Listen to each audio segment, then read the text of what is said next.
Yo, welcome to Millennial Matchup YouTube. Today, we're going to be going over the results from 3 Pokemon regionals that happened over the past weekend. A heck of a lot of results to go over. So you might have missed some of them. Maybe you're playing in your own regional and you missed the other 2. Maybe you didn't see any of them. You know, you're busy, got your own life. Or maybe you did see some, but you kind of wanted to see what were the actual results in the end.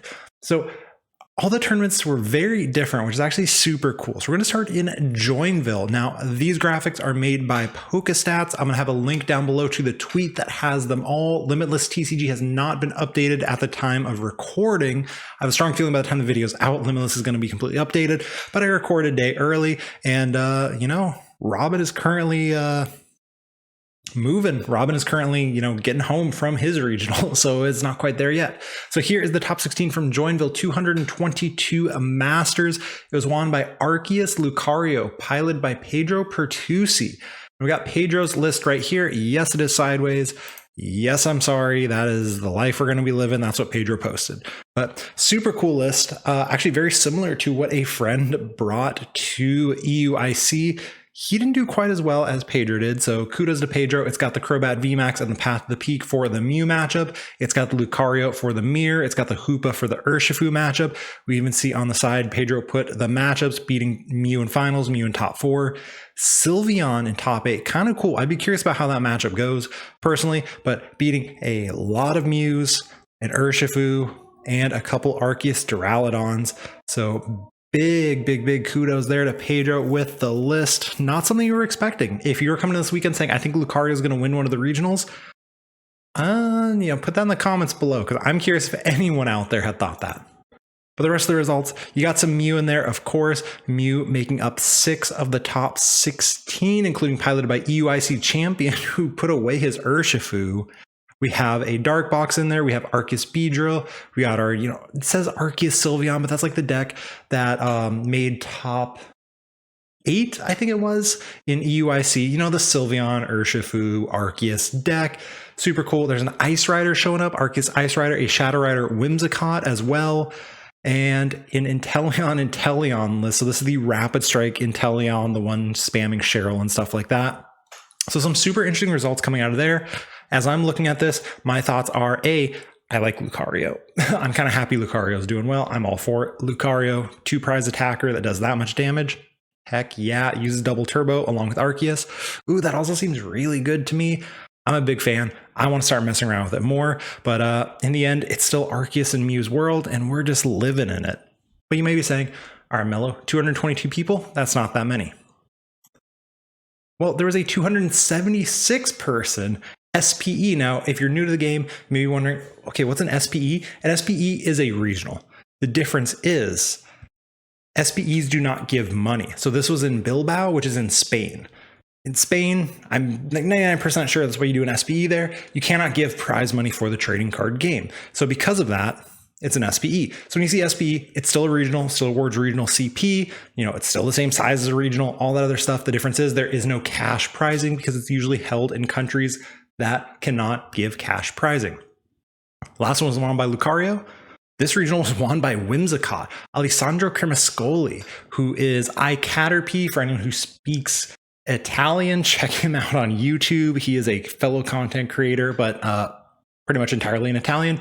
Very good player. Definitely someone who in the online era didn't do much of anything outside of play the game occasionally, you know, and content create, YouTube, etc. But he is one of the best players in the game, getting that dub with Whimsicott. Now, we did see Limitless TCG had a stream for this event, and Alessandro did play one really cool card, and that was a Shadow Rider V. Now, the reason I'm not pulling up his list is because he has not posted it anywhere to the best of my knowledge at the time of posting this video or recording this video. So he has that Whimsicott, something that we did see a Whimsicott Shadow Rider in top 16 here. So Whimsicott appears to be a deck to hang out. It also made 11th place in Bilbao as well. So Whimsicott appears to be here to stay. If you're interested in Whimsicott, check out the Lake of Rage podcast episode we recorded last week with Frank Persick, who piloted Whimsicott to 2nd place. It's a good deck. It is definitely a type of deck that if you hit the right matchups, you play it well, you can beat just about every meta deck currently. 2nd place, Tord Reklev. No surprise there. Tord's one of the best players in the game. He's been playing Urshifu forever. Now you go back, there was no Urshifu. Urshifu seems to be something that shows up a lot in Europe and has yet to find success elsewhere. What does that mean? I don't actually know. A couple things that could mean: number one, maybe the European meta is just better for Urshifu. Number two, maybe the Europeans are better at playing Urshifu. I don't think that's super unrealistic to think about, even though some very good NA players did do well in EUIC with Urshifu. And the rest of the meta makes perfect sense. 4 Mews, 25% of top 16, not a surprise. We have 7 of top 16 being different Arceus builds. Look, Arceus is good. If you have not accepted Arceus being a good deck, you're living under a rock. We have what? 5, 6, 7, 7 of top 16, 7 of top 16. It's good. It is the most populous deck here. With Stefan Ivanov with Dark Box. So that is multiple Dark Boxes, which is the like Hoopa Moltres, but with some other stuff in it as well. William is Azevedo also getting top 16 with it. So a deck that I've kind of written off, and I said Urshifu's better. Maybe not. Could be a pretty solid little deck there.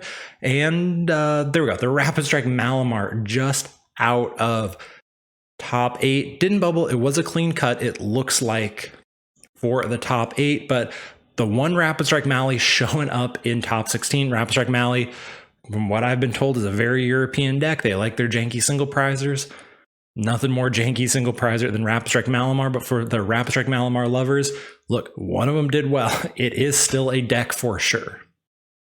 And then the big regional, we have these two quote unquote smaller ones, over 200 people, IRL, still pretty darn big. And then Indianapolis regional, 1017 Masters, won by Ian Robb with the Arceus Birds. We're just going to go and call it that. Very similar to the one that he got top 4 at SLC with, but updated a little bit. Ian did leak the list. He said the double entry switch is very good. He said every card is good. You can read it. You can't read it. My picture's in the way, but it's a good deck. You get your Arceuses out there. You power up stuff that hits for weakness. You can hit for dark weakness, psychic weakness, fighting weakness. Against small stuff, you had a Metacham V, which combined with quick shooting and Zigzagoon can get you that extra turn, which is massive because that lets you take multi-prize turns against single prize decks. Or it'll let you actually get these like extra turns against these big decks as well. If you're, I'm just a little shy on my knockout, you're going to be able to get that KO with the Metacham and then take a multi-prize turn. And then of course the Clara Baby Moltres package, because you know what, it's really good. Let's see what else in top 16. A lot of Arceus.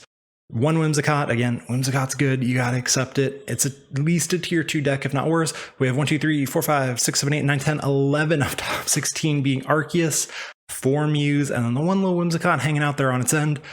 Beedrill did show up quite a bit. Also some Corviknight showing up. Big shout out to that. We're going to try and see if we can talk to Kevin Krieger about that one in the future. So check out that video. Hopefully coming up soon. Got to DM him about that one. But some Arceus Corviknight showing up there as well. Some more Beedrills. A lot of Beedrills. One of the best testing groups in NA brought the Arceus Beedrill.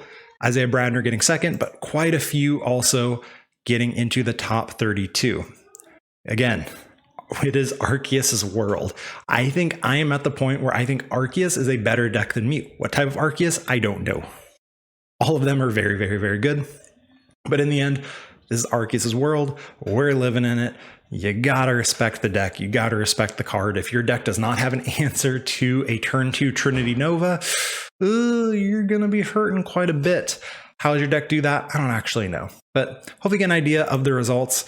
Like I said, it's Arceus. It's a lot of Arceus. Whimsicott showing up more than I think people were expecting Whimsicott to show up. So big shout out to the Whimsicott, including winning one of them. Lucario showing up as a partner as well. We've seen a lot of partners. Lucario, Sylveon, Beedrill, a lot of Beedrill. We saw some Hoopa V. We saw all the birds, of course. We saw the Corviknight, which I still can't get over that one existing. The Crobat VMAX. Just so much that Arceus can work with. Oh, and the Malamar. There we go. Piper Lapine getting 18th place with the Mally VMAX version as well. So it's really Arceus' world. You got to prepare for it, but you also got to be prepared for whatever that partner is, and what that partner could be anything. But hopefully that caught you up a little bit with what happened over these last 3 regionals. You know, That is over 1,500 masters playing around the world. That is a lot of results to digest, a lot of good decks. And in the end, it's a very, very diverse meta. There is a lot that you can play right now. You got to play it well. You got to have answers to just about everything, and I think it'll be fine.